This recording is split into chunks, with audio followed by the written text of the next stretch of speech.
And joining me for all the chat, I'm delighted to say today, is political commentator Russell Quirk. Good morning to you, sir. Glad to be back, Julia. Always great to have you on the show.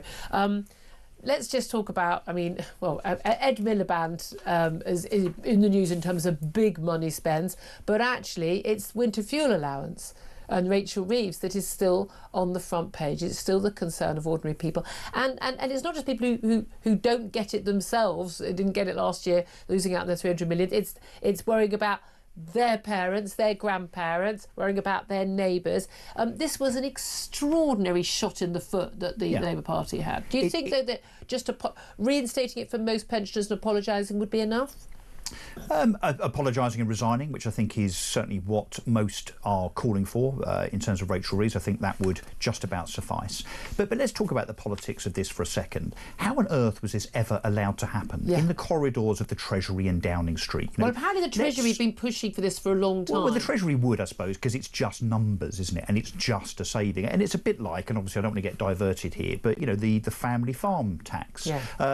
Thinking, they're all rich farmers and, they're not going to vote for us anyway. They've got Range Rovers, they must be rich. They're all like Jeremy Clarkson, they're all millions and millions of pounds. We don't like them, we don't need them. But of course, the backlash from the wider public, even if you're not a pensioner, like you and I'm not quite there yet, of course, we do not want to see the vulnerable in society that have paid into the system for decades and decades persecuted. It's as simple as that. Not persecution, but it kind of is. It's dumb politics, but also the idea that only those pensioners who are on pension credit would need it when they know that someone on, £1 more and is not eligible for pension credit is struggling. They're not going, oh, well, I'm rich now. Also, there's something like 800,000 pensioners who would be eligible for pension credit, but the form is so complicated and lots of elderly people are very proud and don't want to claim money. They feel like, no, I don't need to claim from the state. I've worked hard all my life. Who don't claim that money. And they knew that. Yes. They knew that. They'd been bleating on about it for years in opposition.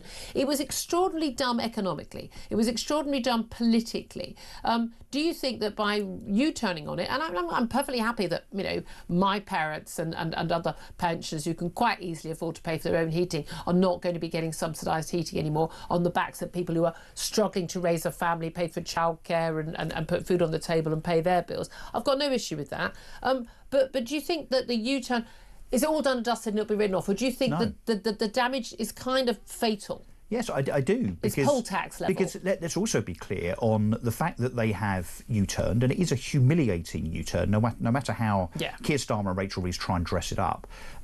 This will be remembered because they were quite prepared to do it in the first place. Absolutely. And again, we're the nice people. We're the nice people, those horrible Tories. And again, if the Tories had done this, they'd have been screaming blue But murder. it's yet another promise that Keir Starmer made before the election, that not only would he not do it, but he criticised the Tories heavily because he presupposed that it's something the Tories would do. They got into power. There was a £22 million black hole in the finances, completely made up.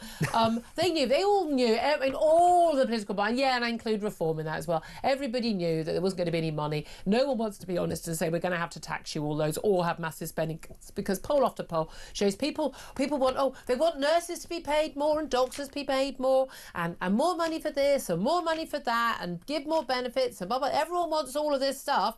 But they also think that taxes should rise for the people over there. Yep. I'm sorry, there aren't enough people over there. If you want to have all this stuff, we're all going to have to pay more taxes. Yes, there should be more careful spending. Yes, there's a huge amount of waste. I'm sure that, you run a private business. I'm pretty sure we could send you into government and you could save a good sort of 5-10% of the budget in a couple of days. $100 billion, probably, straight away. Take care of the billions, the trillions take care of themselves. But at the end of the day, we cannot have, sort of European-style public services, but not pay European-style taxes. And I'm sorry, they do pay a heck of a lot more tax than us. But the point is, the reason why they can U-turn on this, they're telling us, is because everything's fine now. And yet we've seen inflation going up. I don't know anyone who's feeling like, they're getting better off. I mean, again, inflation has come down, but it's going up again, but it's still going up. It's just going up at a lower rate. But we've also got a jobless rate ticked up to 4.6% in April. That's at 1.6 million people. It's up by 0.5 percentage points, but it's still going up. And some interesting stats from Jamie Jenkins, who's a friend of the show. I think he used to work at the Office for National Statistics, and he's pointing out that payroll jobs dropped by 109,000 in May. It's the biggest monthly fall since lockdowns, and that's compared to a year ago, 274,000 fewer jobs. Yeah. Now that is businesses going, I'm going to drop people because of the national insurance hike and minimum wage. I can't make payroll anymore, or I'm not going to hire new people. And those are people who are not working, not paying tax, who are claiming benefits. The numbers don't add up. Anyone that is remotely convinced by the statement today by Rachel Reeves that she has U-turned on this because the economy is now in good shape has got their head in the sand.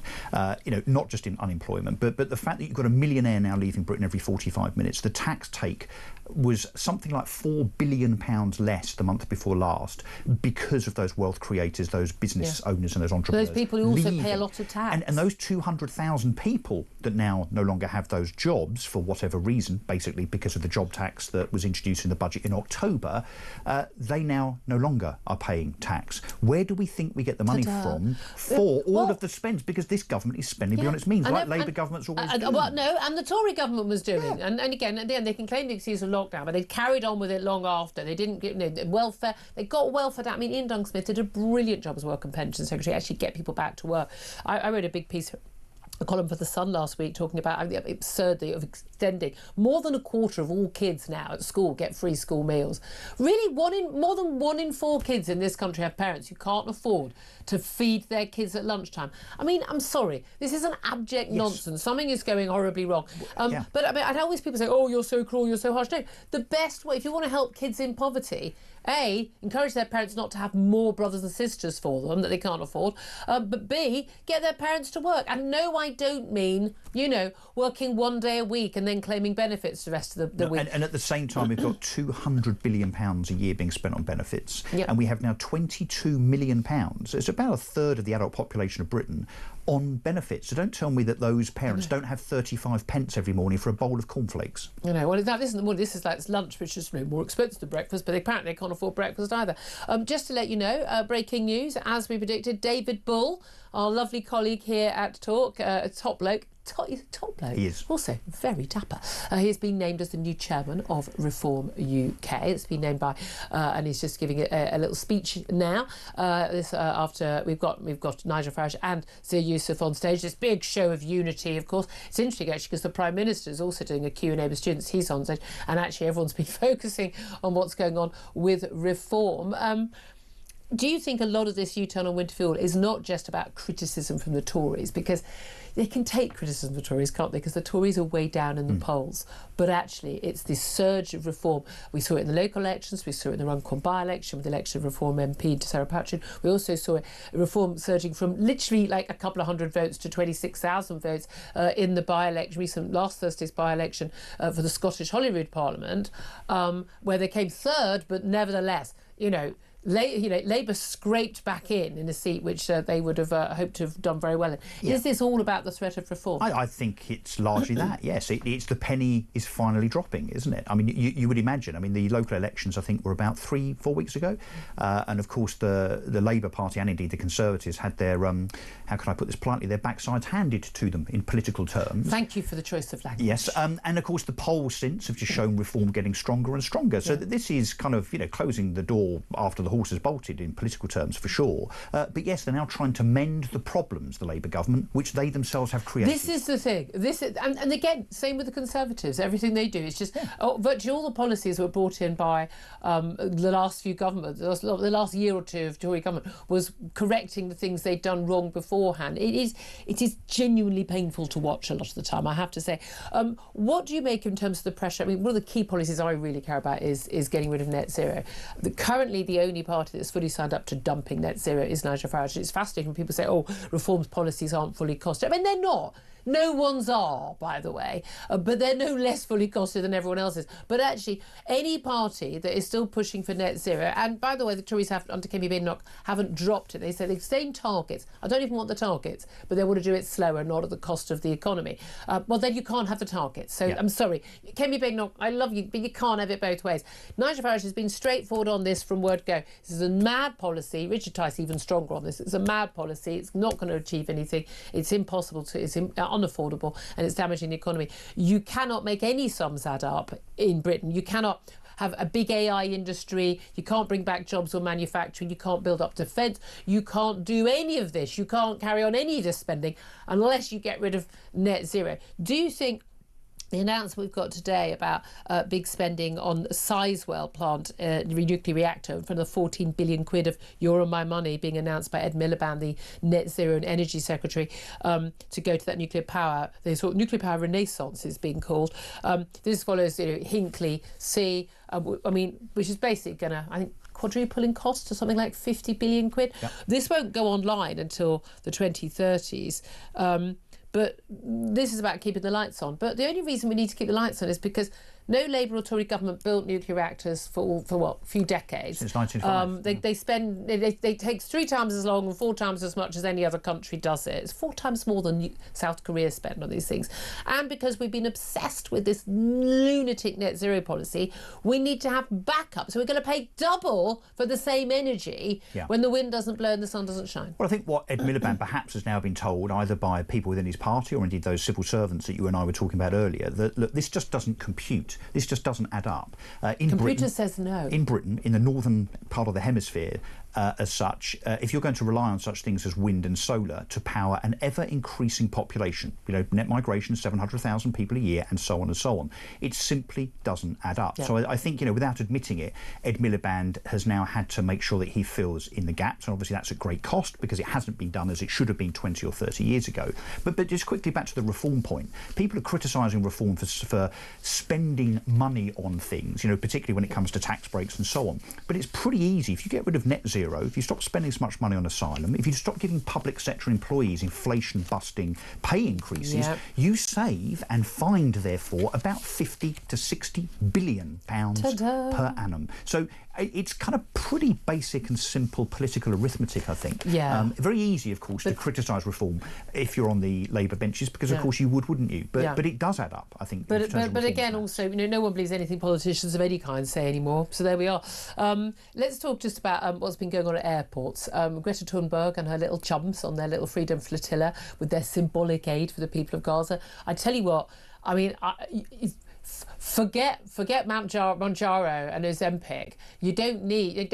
Just don't have proper food. Eat symbolic food. Symbolic food, you can lose more weight than using even a fat jab. PR food. So PR selfie flotilla food works really well. There was, these freedom flotilla activists. They were taken to the airport to be deported. They refused to watch this video from October the 7th footage from Hamas. From Hamas fighters of what actually happened on the day, because these are we're in tantamount to Holocaust denial with a lot of these Hamas useful idiots. Let's be generous and call them useful idiots as opposed to anti-Semites who are doing the cause of a terrorist organisation some good. But they're at the airport. I imagine Greta Thunberg very unhappy about getting on a plane. She doesn't approve of planes, although happy to sail inverted commas across the Atlantic, across the Mediterranean to Israel and Gaza on a boat, which, as far as I can tell, never had its sails up and just had a diesel engine running. Very bizarre. But we've also had, now you will have seen the footage over the weekend of a man running across the tarmac at Heathrow Airport, people running after him. I remember seeing it, flagging it to my team, go, what the hell is going on here? Multiple people running after this man who eventually was cornered by ground staff driving vans, get the real men to deal with it. But spotted by plane spotters who put the footage up. Now, a Talk exclusive, it's been taken on by other media, but it was a Talk exclusive from my good colleague Isabel Oakeshott, revealed that actually this was a man who was a foreign criminal who was being deported from the UK and was able to escape while he was being attempted to be deported. He was scheduled for yesterday evening. The passenger aircraft was going to India. And the staff expected trouble, so he was wearing a waist restraint, but he was able to give his escorts the slip after asking to go to the toilet before takeoff. And he's running through the airport. Yes, this is a convicted you know, illegal migrant. And there's supposed to be a procedure, apparently, which is, you know, go figure, if there is a criminal, a dangerous individual that you're deporting on an aeroplane and he asks to go to the toilet, you know, the oldest trick in the book in terms of escaping. I've never seen that in a film ever, have you? Guess what you're supposed to do? You're supposed to have 2 security guards standing outside the toilet door. It doesn't look like that was happening. So check there's no window. Make sure that when that happens, you know, perhaps the stairs to the plane have been disengaged. That didn't seem to have happened at all. Yeah. And the other thing is, if you look at that footage, the comedy, I'm afraid, of the people that are so-called running after him. Yeah. And the response apparently from the authorities is, well, those security guards actually don't have to pass any fitness test. Why not? Because if you've got to chase criminals wherever they are... Well, you shouldn't be chasing anybody. Here's my thing. There's a guy who you know is a criminal who is running across the tarmac next to planes. I mean, we don't know who he is. A lot of people... I'm sorry. Why wasn't he simply shot? No, I'm not joking. I don't mean to the head. Well, do we not have security at airports ready to go? Some guy running across the tarmac, people check, no one knows who the guy is who is chasing after him. Pretty much no one else realised. Sorry, shoot in the leg, ask questions later. I think this is a massive security risk. I think there are certainly countries where that would happen because he's at an airport and because he's a criminal. Who knows what he's going to do? Jump in front of the plane crashes, kills 300 people on board. Can I just add something very, very quickly as well? This thing from the government that we're deporting more criminals than ever. Most of the people that are being deported are going voluntarily. Do you know what we're doing? We're paying them. I know. £3,000 a point I've made on air to a minister who far. made that nonsense point to me and then refused to accept that I was right and he was wrong. But there we are. That's government ministers for you. So I don't bother having many of them on anymore, to be honest with you. Just to let you know, current breaking news. David Bull, our colleague here at Talk, has been named as chairman of Reform UK. He's been introduced by Nigel Farage in a speech a few moments ago.